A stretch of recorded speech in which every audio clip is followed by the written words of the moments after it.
Welcome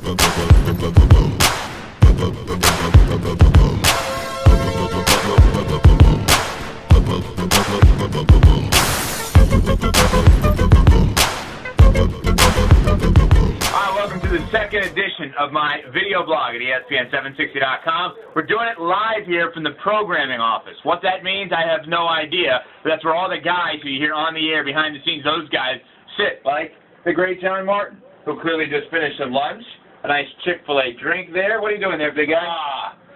Getting ready for the show. Getting ready for the show. Doesn't he look like he's getting ready for the show? Then there's Mike G, always happy-go-lucky, playing around, joking around, having fun. Mike, what are you up to? I'm posting a Ken LaVicka-like feisty blog. Ooh. Ken LaVicka-like feisty blog. What a transition into Ken LaVicka. I'm feisty today. There's a lot of bad stuff coming from the D. Wade camp. Just asinine ignorance. It's unbelievable. I can't even take it right now. Evan's show is going to be good. What's your feelings on J&P right now?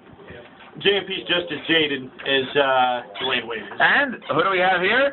The beautiful Jeremy Marcel. You guys happy? I said on my update that Dwayne Wade issued a partial apology. Are you happy now? Are you happy that I realistically depicted the situation? Kyle, let's give the video blog back to me. We just lost about half our audience. Hold on a second. No. This is my video blog, not JMP's, okay? Trust me, Dwayne Wade is Satan. JMP has a written blog. There's a reason there's no video blog for that.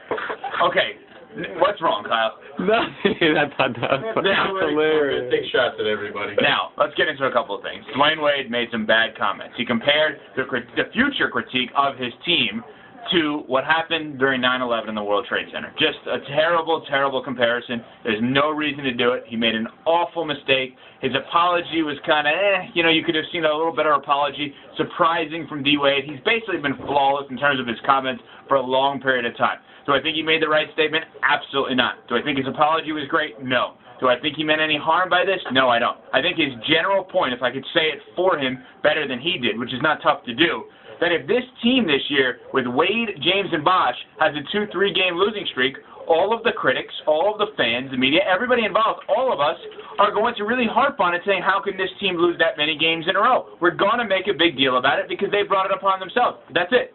No 9/11 comparison, no World Trade Center comparison, nothing like that. That was a terrible move by him. I understand his general point. I don't think he meant any harm by this. His apology wasn't great, but he did a bad job making that reference. Now, the other big Heat story is fascinating that Michael Jordan comes out and says, in my day, I wouldn't have done that. I wouldn't have joined up with Magic and Larry.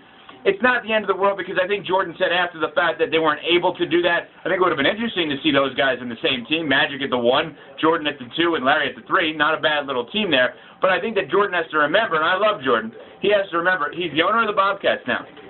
If he had the opportunity to get all 3 of those guys, I think he would have. I don't think there's any question about it.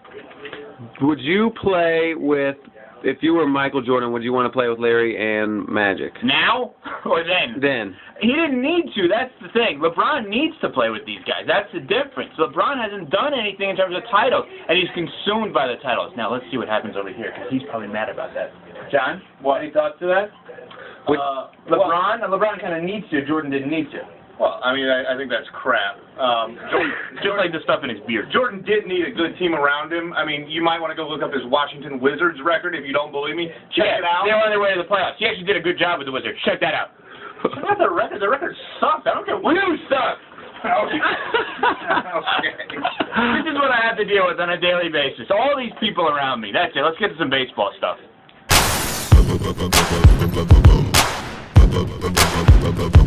If you're the Marlins, you have to be sellers. You're, around 9.5, 10 games back at this point. You're not going to win the division. You've got the Braves, you've got the Phillies, and you've got the Mets ahead of you. You're not making the postseason. So let's look around. I think you sell Cody Ross, who has a lot of value out there. Jorge Cantu could be a great DH in the American League. He can play multiple positions, not well, but he can play those multiple positions.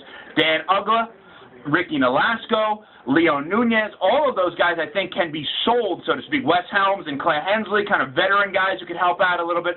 And then the big names, do they consider Hanley? We know they've had a rocky relationship with Hanley this year, specifically with Freddie, who's no longer there. But Hanley's going to make money soon, okay? And they're going to trade him. I don't think he's the starting shortstop when they open that stadium in 2012. So they consider doing it now. But if you're the Marlins, you sell. You absolutely sell. No question about it. Last thing. NFL. Jason Pugh had an interesting interview on WPTV News Channel 5 this past Sunday night with Cameron Wake. What an X factor he could be. I love what Jason Taylor came out and said, that Cameron Wake is going to make people forget about him. Wow. I don't know about that exactly, but I think that Cameron Wake has a chance for double-digit sacks this year, and I do think that he has a chance to be a major star in this league and maybe even a Pro Bowl player this year. All right, one last thing non-sports-wise. Entourage last night. Did we watch? J-Mark, did you watch? Yeah. And what did you think? I thought it was pretty good. Because? I thought it was just pretty good. This is what I deal with. See, if John has a statement, then I ask a question back, it's tough to get any answer out of him. There wasn't a reason you thought it was good?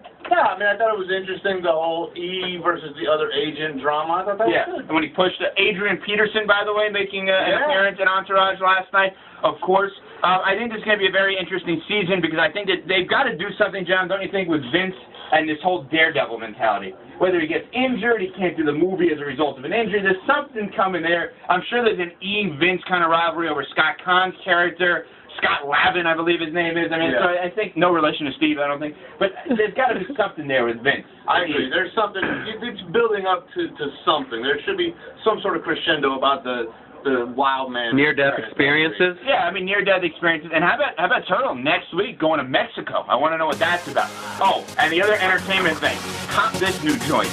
Like I said, that's Enrique Iglesias and Pitbull.